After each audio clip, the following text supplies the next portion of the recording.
بیت high school and junior college, خوش آمدید بچوں۔ اہل بیت ہائی اسکول اور جونیئر کالج کی طرف سے آپ کو تمام کا خیر مقدم ہے۔ بچوں آج ہم پڑھیں گے زبان اول اردو جماعت چہارم سے 10واں سبق، جو ایک نظم ہے۔ نظم کس کے بارے میں ہے؟ محنت کے بارے میں۔ ہم جو بھی کام کرتے ہیں اسے محنت سے، لگن سے، جیسا کہ کہتے ہیں کہ دل لگا کر اگر ہم کام کریں تو وہ کام بہترین ہوتا ہے، اچھا ہوتا ہے۔ تو ہمیں کبھی بھی محنت سے پیچھے نہیں ہٹنا چاہیے۔ نظم محنت اگر کرو گے دنیا میں نام ہوگا، محنت اگر کرو گے دنیا میں نام ہوگا، ہرگز کبھی ادھورا کوئی نہ کام ہوگا۔ اس قوم کے خزانے دولت سے بھر گئے ہیں، محنت سے جس کے بچے غافل نہیں ہوئے ہیں، جو کام کر رہے ہیں آگے ہی بڑھ رہے ہیں۔ دنیا میں ان کا سب سے اونچا مقام ہوگا، ہرگز کبھی ادھورا کوئی نہ کام ہوگا۔ اس کام کے جہاں میں بیکار ہو کے رہنا، خود اپنی زندگی سے بیزار ہو کے رہنا، اچھا نہیں ہے تم کو لاچار ہو کے رہنا۔ اٹھو قدم بڑھاؤ راستہ تمام ہوگا، ہرگز کبھی ادھورا کوئی نہ کام ہوگا۔ یہ دور تیز روح ہے، سستی نہیں روا ہے، محنت سے بڑھنے والا کب راہ میں رکا ہے۔ اس عہد کا مسافر یہ بات جانتا ہے، منزل اسے ملے گی جو تیز گام ہوگا، ہرگز کبھی ادھورا کوئی نہ کام ہوگا۔ اگر تم بھی حوصلے سے دنیا میں کام لوگے، سستی کو چھوڑ دو گے، محنت اگر کرو گے، راحت تمہیں ملے گی، دولت سے خوش رہو گے۔ جاؤ گے تم جہاں بھی عزت سے نام ہوگا، ہرگز کبھی ادھورا کوئی نہ کام ہوگا۔ بچوں اس نظم میں شاعر مخاطب ہے کہ اگر ہم محنت کریں تو ہمارا نام دنیا میں ہوگا، کوئی کام ہمارا ادھورا نہیں رہے گا۔ جب ہم کوئی کام شروع کریں گے تو اس کے ختم، محنت سے اگر کام کرنے لگیں گے تو وہ ضرور پورا ہوگا، ادھورا نہیں رہے گا۔ جو بھی قومیں محنت کرتی ہیں اس قوم کے خزانے دولت سے بھر گئے ہیں۔ مطلب جو قومیں اپنا وقت ضائع نہیں کرتی، غافل نہیں رہتی، وقت کے ساتھ چلنا سیکھ گئی ہیں، وہ لوگ، ان کے پاس دولت ہے، عزت ہے، ہر چیز ہے۔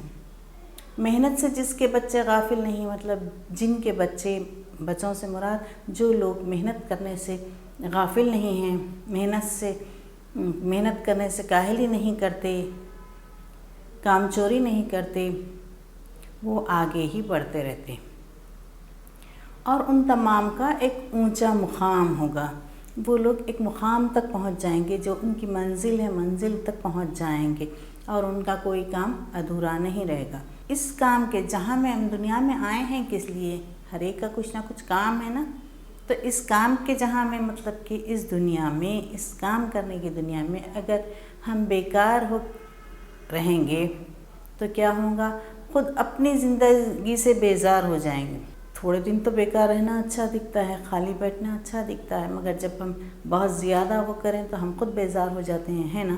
اور ہم بیکار رہتے رہتے لاچار ہو جاتے ہیں، کوئی کام کرنے کے قابل نہیں ہوتے ہیں۔ جب ہم کوئی ہنر سیکھتے ہیں، علم سیکھتے ہیں تو وہ استعمال میں لاتے رہنا چاہیے، اگر نہیں تو پھر اسے جیسا کہتے ہیں کہ زنگ لگ جائے گا یا خراب ہو جائے گا اور ہم معذور ہو کے بیٹھ جائیں گے۔ جب ہمیں کچھ نہیں آتا، ہم کچھ کر نہیں سکتے تو کتنے اپنے آپ کو لاچار محسوس کریں گے، ہے نا؟ اب شاعر کہتا ہے اٹھو قدم بڑھاؤ راستہ تمام ہوگا۔ جب ہم بیٹھے بیٹھے کہیں گے کہ ہم کو فلاں جگہ تک جانا ہے، وہ وہاں تک جانا ہے، وہ کام کرنا ہے، یہ کام کرنا ہے، خالی بیٹھے رہ کے ہی بولیں گے تو کام ہو جائے گا؟ نہیں ہوگا۔ جب ہم اٹھیں گے اور قدم بڑھائیں گے، جب پہلا قدم رکھیں گے منزل کی طرف، تبھی ہمیں منزل ملے گی۔ جو کام ہم کرنے کے لیے سوچ رہے ہیں، اگر ہم وہ کام شروع کریں گے ہی تو وہ کام ختم ہوگا نا۔ اگر نہیں، شروع نہیں کر کے خالی بیٹھے بیٹھے ارے یہ کام کرنا ہے، وہ ایسا کرنا ہے، ویسا باتیں مناتے رہے تو کچھ نہیں ہوگا۔ اور جب ہم کام شروع کریں گے تو اللہ تعالیٰ بھی اس میں برکت دے گا اور وہ کام کبھی ادھورا نہیں رہے گا۔ جس میں ہم محنت اور لگن کے ساتھ جو کام کرتے ہیں اس سے ہمارا نام ہوگا، ہمارا کام ہوگا، ہمیں دولت ملے گی، ہمیں عزت ملے گی، ہر چیز میں ملے گی۔ اب کہتے ہیں یہ دور تیز رو ہے، مطلب ہم خود سنے ہوں گے بڑے لوگوں سے کہ دنیا اتنی تیز رفتار ہو گئی ہے، ایسا ہے۔ چونکہ پہلے کیا ہوتا تھا، اگر یہاں سے کوئی خبر دوسرے محلے میں بھی پہنچانی ہے، دوسرے شہر میں بھی پہنچانی ہے، تو پہلے تو کبوتر کے ذریعے پہنچاتے تھے اپنے پیغام، پھر اس کے بعد میں ڈاکیا لاتا تھا، اگر کوئی ضروری کام ہے تو پھر ٹیلی گرام کے ذریعے آتا تھا، پھر اس کے بعد فیکس کے ذریعے آنے لگا۔ اب تو سیکنڈس میں موبائل فون وغیرہ سے سیکنڈس میں ہم پوری دنیا کا حال معلوم کر سکتے ہیں، پوری دنیا کے بارے میں جان سکتے ہیں اپنی جگہ بیٹھے بیٹھے۔ اتنی تیز رو ہو گئی دنیا، سستی اب یہاں نہیں چلے گی۔ محنت سے بڑھنے والا کب راہ میں رکا۔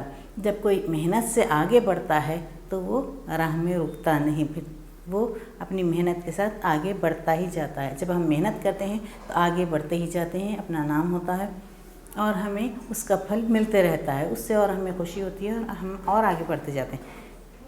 اس زمانے کا مسافر مانے انسان یہ بات جانتا ہے کہ جب ہم یہ سستی سے کاہلی سے بیٹھنے کا زمانہ نہیں ہے، یہ زمانہ بہت تیزی سے دوڑ رہا ہے۔ اگر ہم ان کے ساتھ قدم سے قدم ملا کر چلیں گے تو ہی ہمیں منزل ملے گی۔ منزل اسے ہی ملے گی جو تیز گام، مطلب تیز جانے والا، تیز چلنے والا، محنت کے ساتھ تیز کام کرنے والا، آگے بڑھنے والا ہوگا۔ یہ نہیں سستی سے ایسا ایسا جا رہے ہیں ہم، تو ایسا نہیں ہوگا، ہمیں منزل نہیں ملے گی۔ لوگ رونتے ہوئے آگے بڑھ جائیں گے، ہمیں گرا دیں گے اور رونتے ہوئے ہمارے اوپر سے آگے بڑھ جائیں گے۔ ہرگز کبھی کوئی کام ادھورا نہیں رہے گا۔ جو منزل کے ساتھ، لوگوں کے ساتھ قدم سے قدم ملا کے چلنے کے عادی ہوں گے، وہ لوگ کبھی ان کا کوئی کام ادھورا نہیں ہوگا اور وہ کبھی ناکام نہیں ہوں گے۔ اگر تمہیں بھی آگے بڑھنا ہے تو حوصلے سے کام لینا چاہیے۔ اگر کہیں ہمیں ناکامی بھی ہوئی ہے تو ایک ناکامی کی وجہ سے ہم سب کچھ چھوڑ کے تو نہیں بیٹھ جا سکتے، ہمیں تو دوسرا کام شروع کرنا ہے یا اسی کام کو پھر دوبارہ سے کرنا ہے، پھر اسے صحیح کرتے ہوئے آگے بڑھنا ہے، مطلب کہ حوصلہ بھی بڑھاتے رہنا ہے۔ سستی چھوڑ دو اور محنت کرو۔ اگر کسی وجہ سے ہمیں کوئی کسی کام میں ناکامی بھی ہوئی تو اس سے زیادہ محنت کرنا، اب حوصلہ بڑھانا، اپنے آپ میں یہ حوصلہ پیدا کرنا کہ میں کر سکتا ہوں کام، کیوں فلاں کر سکتا ہے، انہیں کر سکتا ہے تو میں کیوں نہیں کر سکتا، میں بھی کر سکتا ہوں، یہ سوچ کے اپنے آپ کو کرتے اللہ پہ بھروسہ رکھ کر اور صبر کے ساتھ آگے بڑھتے رہنا ہے۔ سستی نہیں کرنا ہے، کاہلی نہیں کرنا ہے، اور محنت اگر تم کرو گے تو تمہیں راحت ضرور ملے گی، راحت بھی ملے گی اور دولت بھی ملے گی، خوشحالی بھی ملے گی، آپ کامیاب ہوگے، ایک نہ ایک دن آپ کامیاب ہو جاؤ گے۔ تم جہاں بھی عزت سے نام ہوگا، تم جہاں کہیں بھی جاؤ گے تمہارا نام عزت سے لیا جائے گا۔ ارے فلاں شخص ہے، فلاں لڑکا ہے، فلاں کا لڑکا ہے، یہ کہ لوگ عزت دیں گے، عزت ملے گی، دولت ملے گی، شہرت ملے گی، ہر چیز اپنی محنت سے ملے گی۔ اسی کبھی بھی کاہلی سستی سے کام نہیں لینا چاہیے، اور آج کا کام کل پہ نہیں چھوڑنا چاہیے۔ جس وقت جو کام کرنا ہے وہ وقت پر پورا کر لینا چاہیے۔ ایسے لوگوں کا کبھی بھی کام ادھورا نہیں رہ سکتا، اور نہ کوئی ان کا کام نامکمل بھی نہیں ہوتا، چونکہ وہ حوصلے کے ساتھ محنت کرتے ہیں، ہمت کے ساتھ محنت کرتے ہیں اور آگے بڑھتے رہتے ہیں۔ اگر مانا کہ کئی پریشانیاں، کئی اتار چڑھاؤ آئیں گے، مگر ان سب کو برداشت کرتے ہوئے، ان سب کو دیکھتے ہوئے ہمیں آگے بڑھنا ہے، اپنے منزل تک پہنچنا۔ شکریہ۔ ہاں تو بچوں، ابھی ہم نے پڑھی محنت کے بارے میں، نظم سنی، اور اب آگے بڑھیں گے ہم ایک چھوٹی سی مختصر سی کہانی سنیں گے۔ دیکھیے کتنی مزیدار کہانی ہے، اس میں عقل مندوں کی کیسا جیت ہوتی ہے اس بارے میں بتایا گیا۔ تو کہانی کا عنوان ہے 1 روپیے میں اونٹ۔ اونٹ کہیں 1 روپیے میں ملتا ہے؟ نہیں نا۔ ہاں، تو یہ کہانی کا عنوان ہے 1 روپیے میں اونٹ۔ اونٹ آپ نے دیکھا ہے کبھی وہ 1 روپیے میں ملے گا؟ نہیں۔ ہاں، یہاں پر دیکھیے کہ ہمیں کیا چیز کا سبق دیا جا رہا ہے۔ اس مختصر سی کہانی کے ذریعے۔ ایک آدمی نے اونٹ خریدا، اس پر سوار ہوا، اونٹ نے اسے گرا دیا۔ آدمی کو بڑا غصہ آیا، اسی جگہ قسم کھائی کہ اونٹ کو 1 روپے میں بیچ دوں گا۔ گھر آیا تو اس کا غصہ دور ہو چکا تھا۔ اب وہ گھبرایا کہ اگر اونٹ 1 روپے میں نہ بیچا تو قسم ٹوٹے گی اور کفارہ دینا پڑے گا۔ وہ سوچنے لگا، اس کی سمجھ میں کچھ نہ آیا تو دوڑتا ہوا دانا حکیم کی دانا بیٹی کے پاس گیا۔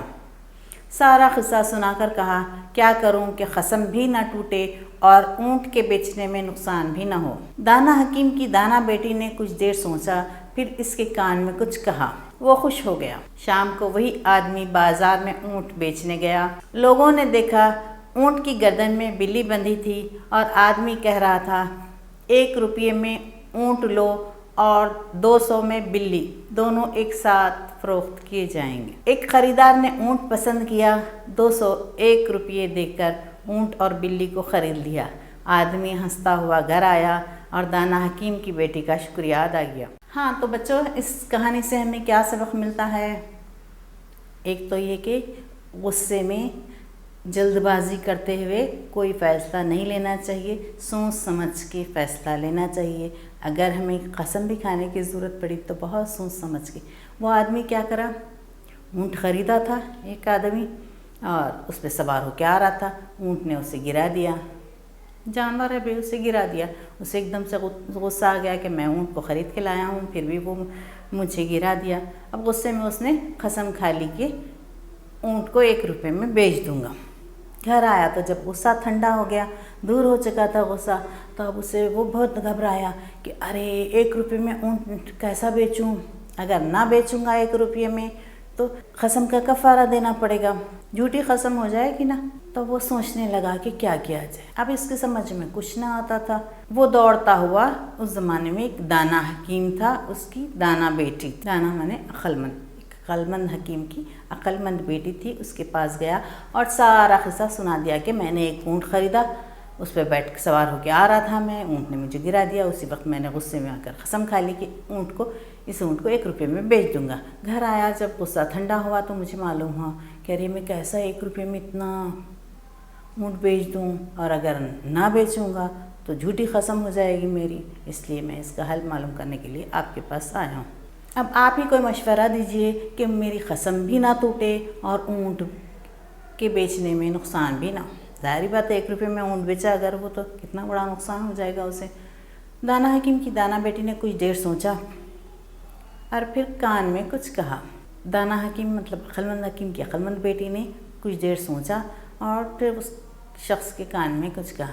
شام کو وہی آدمی پھر کیا کرا، بازار میں اونٹ بیچنے کے لیے گیا۔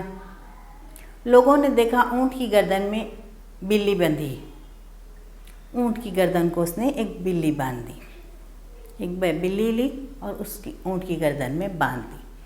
اور اب آدمی اس طرح سے کہہ رہا تھا کہ 1 روپے میں اونٹ لو اور 200 روپے میں بلی، دونوں ایک ساتھ فروخت کیے جائیں گے۔ 1 روپیہ اس کی قسم بھی نہیں ٹوٹی کہ 1 روپے میں اونٹ بیچوں گا، بلکہ 1 روپیہ اس نے اونٹ کا لگایا اور اس کے گلے میں جو بلی بندھی ہوئی تھی اس کا کے 200 روپے قیمت لگائی اور کہا کہ میں یہ دونوں ایک ساتھ بیچوں گا، مطلب کہ 201 روپے میں یہ دونوں چیزیں بیچوں گا۔ ایک خریدار نے اونٹ پسند کیا، بازار میں ایک خریدار کو اونٹ پسند آ گیا، اس نے 201 روپیہ دے کر اونٹ اور بلی کو خرید لی۔ خریدار نے 201 روپیہ دے کے اونٹ اور بلی دونوں کو خرید لیا۔ آدمی ہنستا ہوا گھر آیا۔ اب وہ آدمی خوش ہو گیا کہ چلیے میری قسم بھی رہ گئی اور اونٹ بھی فروخت ہو گیا، اور دانا حکیم کی بیٹی کا شکریہ ادا کیا۔ دانا حکیم کی بیٹی نے جو دانائی کے ساتھ اسے سمجھایا تھا اس کا شکریہ ادا کیا۔